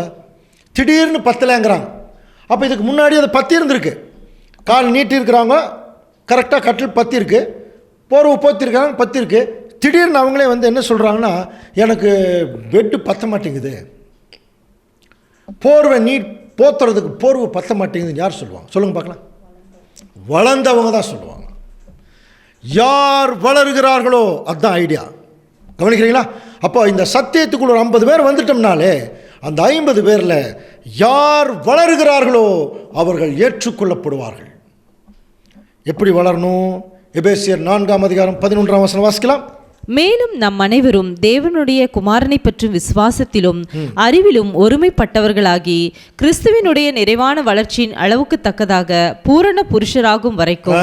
பார்த்தீங்களா? கிறிஸ்துவுடைய நிறைவான வளர்ச்சிக்கு தக்கதாக பூரண புருஷர். விசேஷமாக ஆண்டவர் இயேசு கிறிஸ்து தன்னுடைய 33.5 வயதில் மரணமாக போறதுக்கு முன்னாடி அவர் அனுபவித்த துன்பங்களை எப்படி சகிச்சார் பாருங்க. அதுதாங்க மெச்சூரிட்டி, அதுதான் நிறைவான வளர்ச்சி. அதே எபேசியர் 4:15 அன்புடன் சத்தியத்தை கை கொண்டு தலையாகிய கிறிஸ்துவுக்குள் எல்லாவற்றிலையும் வளரணும், நாம் இனிமேலும் குழந்தைகளாக இருக்கக்கூடாதுங்கிறார். வளராமையே இருக்காதீங்க. அப்போ யார் நன்றாக வளருகிறார்களோ அவர்கள் ஏற்றுக்கொள்ளப்படுவார்கள். ஸோ இது ஒரு வகை. அடுத்தது நம்ம பார்க்கும்போது பாருங்கள், லூக்கா 17:35 திரிகை திரிக்கிற 2 ஸ்திரீகளில் ஒருத்தி ஏற்றுக்கொள்ளப்படுவாள், மற்றவள் கைவிடப்படுவாள். அப்போ 2 பேருமே ஸ்திரீ அப்படின்னாலே நல்லா கவனிக்கலாம், 2 பேருமே சபை மக்கள் தான். அப்போ இந்த சபை மக்கள்லேயே உணவு தயாரித்து கொடுக்குற ஒரு வகுப்பாக இருக்கிறாங்களாம், சத்தியத்தை அரைத்து கொடுக்குறவர்கள். அப்படின்னா நல்லா அரைச்சி கொடுக்குறவங்க ஒரு வகை, அதை அரைச்சி திரித்து கொடுக்குறவங்க இன்னொரு வகை. அப்போ அரைத்து கொடுக்குறவங்க யாருன்னா உள்ளதை உள்ளபடி சொல்லுவாங்களாம் சத்தியத்தை. ஆனால் ஒரு சிலர் என்ன பண்ணுவாங்கன்னா சத்தியத்தை தங்களுக்கு சாதகமாக பயன்படுத்தி ஜட்ஜ்மெண்ட் கொடுக்கறது, மற்றவர்களை பற்றி தவறாக சத்தியத்தில் பிரசுரிக்கிறது, சரியா, தவறான முறையில் சத்தியத்தை மாற்றி சொல்கிறது, அவரவர்கள் விருப்பத்திற்கேற்ப சந்தர்ப்ப சூழ்நிலைக்கேற்ப. அப்படி எந்த காலத்திலும் பைபிள் இல்லை. வேத வசனம் என்ன சொல்லுதோ அதை அப்படியே திரிச்சு கொடுக்கணும், திரிச்சு கொடுத்துடக்கூடாது. அப்போ உண்மையாக சத்திய வசனத்தை திரித்து கொடுப்பவர்கள் ஏற்றுக்கொள்ளப்படுவார்கள், சத்திய வசனத்தை திரித்து கொடுப்பவர்கள் கைவிடப்படுவார்கள். நல்லா புரிஞ்சுக்கலாம். அது மட்டும் இல்லை, இப்போ நம்ம இருக்கிறதே ஒரு வயல் இருக்கிறவர்கள் பின்னிட்டு திரும்ப வேண்டாம் சொல்கிறார் பாருங்கள். இன்றைக்கி வயல் இருக்கிறவர்கள் ஒருவன் ஏற்றுக்கொள்ளப்படுவான், மற்றவன் கைவிடப்படுவான். அப்போ வயலில் என்ன நடக்குது? இப்போது வயலுங்கிறது நிலம், உலகம், ஏற்கனவே படித்தோம் இல்லையா? இங்கே சத்திய வசனம் விதைக்கிறது, தண்ணி ஊற்றுறது, களை எடுக்கிறது, அப்புறம் அறுவடை செய்கிறது, இந்த வேலை ஜரூராக நடந்துட்டு தான் கிறிஸ்துவுடைய 2ஆம் வருகையினுடைய காலப்பகுதியில். நாமும் அறுவடையாகணும், மற்றவர்களையும் அறுவடை செய்யணும். அப்படி இருக்கிற பட்சத்தில் தேவனுடைய வேலையே பிரதானமாக செய்யக்கூடிய வயல் இருக்கிறவர்கள் எந்த காலத்தில் பின்னிட்டு திரும்ப மாட்டாங்க. பின்னிட்டு திரும்புகிறவர்கள் கைவிடப்படுவார்கள். வயலில் இருக்கிறவர்கள், வேலை செஞ்சுட்டு இருக்கிறவங்க என்ன செய்வாங்க? ஏற்றுக்கொள்ளப்படுவார்கள். அதனால தான் லூக்கா 9ஆம் அதிகாரம் 62ஆம் வசனத்தில் வாசிக்கலாம். அதற்கு இயேசு, கலப்பையின் மேல் தன் கையை வைத்து பின்னிட்டு பார்க்கிற எவனும் தேவனுடைய ராஜ்யத்துக்கு தகுதியுள்ளவன். கலப்பையின் மேல் கையை வச்சு பின்னிட்டு பார்க்கிற எவனும் தேவனுடைய ராஜ்யத்தில் அவன் தகுதியுள்ளவன் இல்லை. நிறைய பேர் ஆர்வ கோளாறில் வந்துடுவாங்க. அதுக்கப்புறம் ஏதாவது ஒரு பிரச்சனை கஷ்டம்னா உடனே அது அப்படியே வித்துட்டாவாயிடும். அப்படி இருக்கக்கூடாது. என்ன கஷ்டம் வந்தாலும், எவ்வளவு அவமானம், எவ்வளவு துன்பம் வந்தாலும் ஊழியத்தை மட்டும் நிறுத்திடக்கூடாது. தேவனுடைய வயலை விட்டு வெளியே வந்துடக்கூடாதான். கவனிக்கிறீங்களா? அன்புக்குரிய சகோதர சகோதரிகளே, அநேக முறை நாங்கள் எல்லாம் அவமானப்பட்டு, துன்பப்பட்டு, கஷ்டப்பட்டு அந்த மாதிரி சூழ்நிலையெல்லாம் வரும்போது அநேக சகோதரர்கள் எங்களுக்கு கொடுத்த ஒரு ஆறுதலான வார்த்தை இது ஒன்று தாங்க. பிரதர், தயவு செய்து ஊழியத்தை மட்டும் நிறுத்திடாதீங்க. அது தேவன் உங்களுக்கு கொடுத்த ஒரு மகா பெரிய வேலை. எவ்வளோ கஷ்டம் வந்தாலும் தொடர்ந்து ஓடுங்க பாருங்கள். அப்போ அது எவ்வளோ ஆறுதலான வார்த்தை. அதையத்தாங்க ஆண்டவர் இயேசு கிறிஸ்து இங்கே சொல்கிறார். கலப்பையின் மேல் கையை வச்சுட்டு திரும்பி பார்த்துருக்கணும். அது தேவனுடைய ராஜ்யத்துக்கு தகுதி உள்ளவன் அல்ல. ஸோ அப்போ இந்த உலகத்தில் நம்ம இந்த வேலையை செய்கிறதுக்கு தான் வந்திருக்கோம். இது எல்லாம் சீஷர்கள் மத்தியில் ஆண்டவர் இயேசு கிறிஸ்து ஒவ்வொன்றா விலக்கி சொல்லிட்டு வரார். 2ஆம் வருகை ஆரம்பித்து பஞ்சம் வரும், கொள்ளை நோய் வரும், பூமி எதிர்ச்சி வரும், அந்த அத்திமரம், அதுக்கப்புறம் பாழாக்கு மறுவறுப்பு, இதெல்லாம் இருக்கக்கூடாது, நீங்கள் வெளியே வந்துருங்க, சரியா, இப்படி எல்லாம் சொல்லிட்டு வரார். கடைசியில் 2 வயல் இருக்கிறவங்க 2 பேர், ஒருத்தர் கைவிடப்படுவார்கள். ஒரே படுக்கையில் இருக்கிற 2 பேர்த்தில் ஒருத்தர் ஏற்றுக்கொள்ளப்படுவார்கள். இப்படி எல்லாம் சொல்லிட்டு வந்துருக்கும்போது சுற்றிலும் இந்த சீசர்கள் நல்லா கேட்டுட்டு கடைசியில் என்ன கேள்வி கேட்டாங்க தெரியுங்களா? பாருங்கள், லூக்கா 17:37 வாசிக்கலாம். அவர்கள் அவருக்கு பிரதியுத்தரமாக, எங்கே ஆண்டவரே என்றார்கள். பார்த்தீங்கன்னா என்ன கேள்வி கேட்டாங்க? எங்கே ஆண்டவரேன்னு கேட்குறாங்க. இவ்வளோ நேரம் அவர் பேசுனதை எந்த அளவுக்கு புரிஞ்சுக்கிட்டாங்கன்னு தெரில. ஆனால் என்ன கேட்குறாங்க? இதெல்லாம் எங்கே நடக்குது, எங்கே ஆண்டவரே? சரி, இவங்க தான் விவரம் இல்லாமல் கேட்டாங்க. அதுக்கு ஆண்டவராது கரெக்டாக சொன்னாராங்கிறத கொஞ்சம் கவனிங்க. இங்கே தான் அல்லது இந்த டைமில் தான், அது இந்த காலப்பகுதியில் தான் சொல்கிறதுக்கு பதிலாக ஆண்டவரும் உவமையாகவே பேசுகிறார். வாசிக்கலாம். அதற்கு அவர், பிணம் எங்கேயோ அங்கே கழுகுகள் வந்து கூடும் என்றார். இப்படி சொன்னால் என்ன புரியும்? அன்புக்குரிய சகோதரர், நீங்களே சொல்லுங்க. ஆனால் ஆண்டவர் அப்படி தான் சொல்கிறார். அவங்க எங்கே ஆண்டவர்ன்னு கேட்குறாங்க. அதுக்கு ஆண்டவர் என்ன சொல்கிறாருன்னா, பிணம் எங்கேயோ அங்கே கழுகுகள் வந்து கூடும். எப்படி இதை புரிஞ்சுக்கிறது? இவ்வளோ நிகழ்ச்சிகள் எல்லாம் எந்த இடத்துல எப்படி நடக்குதுன்னு கேட்கும்போது அதெல்லாம் நீங்கள் கேட்கணுங்கிற அவசியம் இல்லை. பிணம் எங்கேயோ அங்கே கழுகுகள் வந்து கூடும்னா இது எப்படி புரிஞ்சுக்கிறது இல்லையா? பிணம் எங்கேயோ அங்கே கழுகுகள் வந்து கூடும். இது ஆக்சுவலாக இது ஒரு வசனம். ஆக்சுவலாக அதைத்தான் இப்போ பேசுகிறார். அப்போ இதுக்கு என்ன அர்த்தம்னு கண்டுபிடிக்கணும்னா ஜோடி, இதுக்கு ஜோடி இருக்கு பாருங்க, அங்கே போகணும். இது எங்கே பேசியிருக்கார் அப்படின்னா யோபு 39ஆம் அதிகாரத்தில் பாருங்கள், ஒரு பெரிய ஒரு விளக்கம். உன் கற்பனையினாலே 27ஆம் வசனம் பாருங்கள், உன் கற்பனையினாலே கழுகு உயர பறந்து உயரத்திலே தன் கூட்டை கட்டுமோ? அப்புறம் அது கண்மலையிலும் கண்மலையின் சிகரத்திலும் அரணான ஸ்தலத்திலும் தங்கி வாசம் பண்ணும். அங்கே இருந்து இரையை நோக்கும். அதன் கண்கள் தூரத்திலிருந்து அதை பார்க்கும். கவனிக்கிறீங்களா? இப்போது இது என்ன தெரியுமா? ஒரு கழுகினுடைய ஒரு ஹேபிட், பழக்கம் சொல்கிறார். கழுகு எங்கே தெரியுமா குடியிருக்கும்? கண்மலையிலும் கண்மலையின் ரொம்ப தூரம் மேலே அங்கே இருந்துட்டு தன்னுடைய இரையை பார்க்குமா. டெலஸ்கோபிக் ஐஸ் அப்படின்னு சொல்லுவாங்க. இவனுக்கு கழுகு கண்ணுன்னு சொல்லுவாங்க, கேள்விப்பட்டிருக்கீங்களா? அப்படின்னு என்ன தோணும், எவ்வளோ தூரத்தில் இருந்தால் ஷார்ப்பாக பார்க்கக்கூடிய ஒரு கண். கவனிச்சு பாருங்கள், சில கிராமங்களில் திடீர்னு கழுகு வந்து எப்படி தான் அந்த கோழி கொஞ்சம் கொத்திட்டு போகணும்னு தெரியாது, தன்னுடைய இரையை அவ்வளோ தூரத்துலேருந்து பார்க்குமா. இதையத்தான் ஆண்டவர் இயேசு கிறிஸ்து வந்து யோபுல அங்கே உங்களுக்கு பேசும்போது, அதன் குஞ்சுகள் இரத்தத்தை உறிஞ்சும், பிணம் எங்கேயோ அங்கே கழுகு சேரும், இதான் வசனம். இந்த வசனத்தை ஆண்டவர் இயேசு கிறிஸ்து அங்கே லூக்காவில் அந்த சீஷர்கள்கிட்ட சொல்கிறார். இப்போ அவருடைய ஆண்டவர் இயேசு கிறிஸ்துடைய 2ஆம் வருகைக்கும் அதில் நடக்கக்கூடிய சம்பவங்களுக்கும் அதை புரிந்து கொள்வதற்கும், பிணம் எங்கேயோ அங்கே கழுகுகள் வந்து கூடும் என்று ஆண்டவர் சொன்ன பதிலுக்கும் என்ன சம்பந்தம்? புரியுதுங்களா? ஆனால் ஒன்று இப்போ அதை கண்டுபிடிக்கணும். கழுகுக்கு பிணம்தான் ருசியான ஃபுட்டு, அது தெரியுது இல்லையா? ஒரு கழுகுக்கு பிணம்தான் ருசியான ஃபுட்டு. அதுக்கு போய் நீங்கள் ஜிலேபியை கொண்டு போய் கொடுத்து, கழுகு இனிப்பாக இருக்கும் இந்த ஜிலேபி, ஒரு ஜாங்கிரி நீ சாப்பிட்டு பார் அப்படின்னு சாப்பிட்டு அது பார்க்குமா? அதை வந்து ஒரு வேறு மாதிரி பார்த்துட்டு போயிடும். அதுக்கு ருசியான ஃபுட்டு பிணம், நமக்கு ருசியான ஃபுட்டு ஜிலேபி, அவ்வளோதான் இல்லையா? அப்படின்னு இப்போ என்ன கண்டுபிடிக்கணும்? கழுகு என்று சொன்னாரே, அந்த கழுகு யார்? நமக்கு நல்லா தெரியும். அழகாக கொண்டு வந்து நிறுத்துவார் பாருங்க. நீதியாய் நடந்து, ஏசாயா 33ஆம் அதிகாரம் 15ஆம் வசனம் ஆரம்பிக்கிறார்.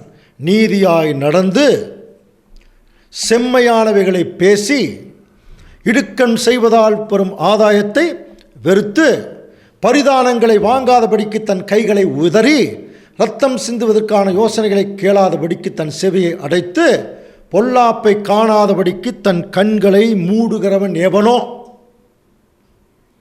அவன் உயர்ந்த இடங்களில் வாசம் பண்ணுவான். கழுகு மாதிரி கண்மலைகளின் அரண்கள் அவன் உறைந்த அடைக்கலமாகும். கழுகு மாதிரி அவன் அப்பம் அவனுக்கு கொடுக்கப்படும், அவன் தண்ணீர் அவனுக்கு நிச்சயமாய் கிடைக்கும். பாருங்க, அந்த கழுகு ரொம்ப தூரத்திலிருந்து தன்னுடைய இரையை நோக்கும், அந்த இறை அது கழுகு கிடைச்சிடும். அப்படின்னு இங்கே கழுகு யாரு பாருங்க, இப்படி இருக்கிறவங்க தான் கழுகு. நீதியாய் நடந்து, விளக்க வேணுமா? நீதினாலே கீழ்ப்படுகிறது, செம்மையானவைகளை சத்தியத்தை மட்டும் பேசி இடுக்கண் செய்வதால் ஒரு ஆதாயத்தை வெறுத்து, தேவனுக்கு பிரியமில்லாத காரியத்தை செய்யறதுனால கோடி ரூபாய் கொடுத்தா கூட அதை செய்யக்கூடாது, அது தேவனுக்கு பிரியமில்லை. அதை வெறுத்து பரிதானங்களை வாங்காதபடிக்கு, தானம்னா கொடுக்கறது, பரிதானம்னா கொடுக்கறதையே பறிக்கிறது. அது யார் பண்ணிட்டு இருக்கிறாங்க உங்களுக்கு நல்லா தெரியும். இன்னைக்கு கிறிஸ்தவ மண்டலத்தில் வாங்காதபடிக்கு தன் கைகளை உதறி இரத்தம் சிந்துவதற்கான யோசனைகளை கேளாதபடி தன் செவியை அடைத்து மற்றவர்களை குற்றப்படுத்துவதற்கு, மற்றவர்களை துன்பப்படுத்துவதற்குரிய யோசனை கேட்கக்கூடாது. அடுத்தது பொல்லாப்பை காணாதபடிக்கு. பொல்லாப்புங்கிறது இப்போ நம்ம கண்ணு முன்னாடி என்ன டிவி, நம்ம எப்படி புரிஞ்சுக்கணும்? அந்த டிவியை மூடுகிறவன் எவனோ. நாம் என்ன பண்ணுறோம்? வீட்டுக்குள்ளே போனோன்னா முதல் சுவிட்சு டிவி தான். உண்மையா இல்லையா? உண்மையா இல்லையா? அதுதானே பண்ணுறோம். கவனி, அதைத்தான் சொல்கிறேன். ஸோ இதை மூடுகிறவன் எவனோ அவன் உயர்ந்த இடங்களில் வாசம் பண்ணுவான். அவன் தாங்க உயர்ந்த ஸ்தானம். பிதாவாகிய தேவன் நித்திய கண்மலை, ஆண்டவர் இயேசு கிறிஸ்து ஞான கண்மலை. இந்த கண்மலைக்கு நடுவில் வாசம் பண்ணுவானா உண்மையான தேவனுடைய பிள்ளைகள், கழுகை போல. அங்கே உட்கார்ந்துட்டு இப்போ அந்த உணவு கிடைக்குமான்னு கழுகு பார்க்குது இல்லையா? இப்போ இந்த கழுகு யார்? அவங்க தாங்க உண்மையான தேவனுடைய பிள்ளைகள். அப்படின்னா கவனிக்கிறீங்களா? இந்த கழுகுகள் எப்படி ரொம்ப தூரத்தில் இருந்துட்டு அந்த பிணம் அதுக்கு பிரியமானது பிணம். இன்னைக்கு இந்த கழுகுகள், நம்மை போட்டிருக்கிற கழுகுகளுக்கு பிரியமானது என்ன தெரியுமா? இந்த பிணம் மாதிரி ஒன்று இருக்கான். அதுதாங்க ஆண்டவர் இயேசு கிறிஸ்துடைய 2ஆம் வருகைக்குரிய சத்தியங்கள். உண்மையாலுமே இதை நீங்கள் எதிர்பார்த்து காத்திருந்தீர்கள் என்றால் இந்த பிணம், இந்த கழுகுகள் வீட்டுக்கே வந்து சேரும். அதான் அதனுடைய அர்த்தம். இப்போ ஆண்டவர் என்ன சொல்ல வர்றார் தெரியுங்களா? இத்தனை நிகழ்ச்சியும் நடக்கிறது உங்களுக்கு இல்லை. என்னுடைய 2ஆம் வருகையின் வரும்போது அங்கே நிறைய கழுகுகள் என்னுடைய பிள்ளைகள் இருக்கிறாங்க உங்களைப் போல. அந்த பிள்ளைகள் எல்லாம் ஒன்றாக சேர்ந்து அன்றைக்குரிய சத்தியத்தை அவங்க என்ன பண்ணுவாங்க? நல்லா சாப்பிடுவாங்க. பாருங்கள், இதை சாப்பிட்டு கழுகு எங்கே தான் போயிடும்? மறுபடியும் அது கண்மலைக்கே போயிடும். அந்த மாதிரி தான் உண்மையான திருச்சபையின் பிள்ளைகள். சரிங்களா? ஸோ கடைசியாக இந்த வசனம் வாசித்து முடிக்கலாம். பாருங்கள், கர்த்தருக்கு காத்திருக்கிறவர்களோ புதுபலன் அடைந்து கழுகுகளைப் போல செட்டைகளை எடுத்து எழும்புவார்கள். அவர்கள் ஓடினாலும் இளைப்படையார்கள், நடந்தாலும் சோர்ந்து போவார்கள். அன்புக்குரிய சகோதர சகோதரர்களே, இப்படிப்பட்ட ஒரு கேரக்டர் உள்ளவங்க தான் அங்கே கழுகு. இவங்களுக்கு பிணம் என்னன்னா, ஆண்டவர் இயேசு கிறிஸ்துடைய 2ஆம் வருகைக்குரிய மிகப்பெரிய சத்தியங்கள். கழுகு சத்தியத்தை எதிர்பார்த்ததுன்னா அந்த கழுகுகளுக்கு தேவையான உணவு வந்து சேரும். பிணம் எங்கேயோ அங்கே கழுகுகள் வந்து கூடும். இப்போ நீங்கள் இன்னொன்று விஷயத்தை சொல்லவே இல்லை. எல்லாம் சரி, வந்துட்டாருங்கிறீங்களே, எப்போ வந்தாருன்னு சொல்ல மாட்டேங்கிறீங்களே. பிணம் எங்கேயோ அங்கே கழுகுகள் வந்து கூடும் மாதிரி அடுத்த வாரம் அந்த 2ஆம் வருகையில் ஆண்டவர் இயேசு கிறிஸ்து எப்போ வந்தார் என்கிற சத்தியம் என்கிற பிணம் வரும். நீங்கள் கழுகுகளாக இருந்தால் வந்து கூடுங்க, அந்த சத்தியம் உங்களுக்கு வெளிப்படுத்தப்படும். தேவன் தாமே இந்த வசனங்களை நமக்கு ஆசீர்வாதமாக்கி தருவாராக. ஆமென். கிறிஸ்துவுக்குள் மிகவும் அன்பாக அழைக்கப்பட்ட அன்புக்குரிய சகோதர சகோதரிகளே, இந்த நாளிலும் சத்தியங்களை நமக்கு வெளிப்படுத்தின பிதாவாகிய தேவனுக்கு கிறிஸ்துவுக்குள்ளாக நன்றிகளை ஏறெடுத்துக்கொண்டு கேட்ட சத்தியங்களின் அடிப்படையில் நம்முடைய வாழ்க்கையை சீர்படுத்தி வாழ்வதற்கு தேவன் தாமே நமக்கு பரிசுத்தாவின் வழிநடத்தலை அதிகமாய் தந்தருள்ளாக. நாம் யாவரும் கண்களை மூடி நிறைவு ஜெபத்துக்குள்ளாக நாம் கடந்து வருவோம். மகா இரக்கமும் நீடிய சாந்தமும் மிகுந்த கிருபையும் நிறைந்த எங்கள் அன்பின் பரலோக பிதாவே, உமக்கே எல்லா துதி ஸ்தோத்திரங்களையும் இந்த மாலை பொழுதில் ஏறெடுக்கிறோம் தந்தையே. இதோ இந்த நாளிலே நாங்கள் வெறுமையாய் செல்லாதபடி உம்முடைய தாசன் மூலமாக நீர் கொடுத்த இந்த விலையேறப்பெற்ற பாடத்திற்காக நாங்கள் நன்றி செலுத்துகிறோம் தந்தையே. கேட்ட பாடங்களின் அடிப்படையில் எங்களுடைய வாழ்க்கையை நாங்கள் சீர்படுத்தி தேவரீர் நீர் எங்களுக்கு வைத்திருக்கிறதான அந்த நிச்சயராஜ்யத்தில் நாங்கள் அனைவரும் சென்று சேர தேவரீர் தாமே எங்களுக்கு பரிசுத்தாவின் வழிநடத்தி அதிகமாக எங்களுக்கு தந்தள்ள வேண்டுமா என்று கொண்டாடுகிறோம். விசேஷமாக இதோ இந்த கூடுகையினுடைய நிறைவு பகுதியிலே நீர் எங்களை கடந்து வர கிருபை செய்திருக்கிறீர். மீண்டுமாக நாங்கள் ஒன்று கூடும் வரைக்கும் உம்முடைய கிருபை எங்களை தாங்கி வழி நடத்த வேண்டும் என்று ஆண்டவராகிய இயேசு கிறிஸ்துவின் மூலமாக இந்த மன்றாட்டுக்களை நாங்கள் பணிவோடு இருக்கிறோம். எங்கள் பரிசுத்தமுள்ள நல்ல பிதாவே, ஆமேன்.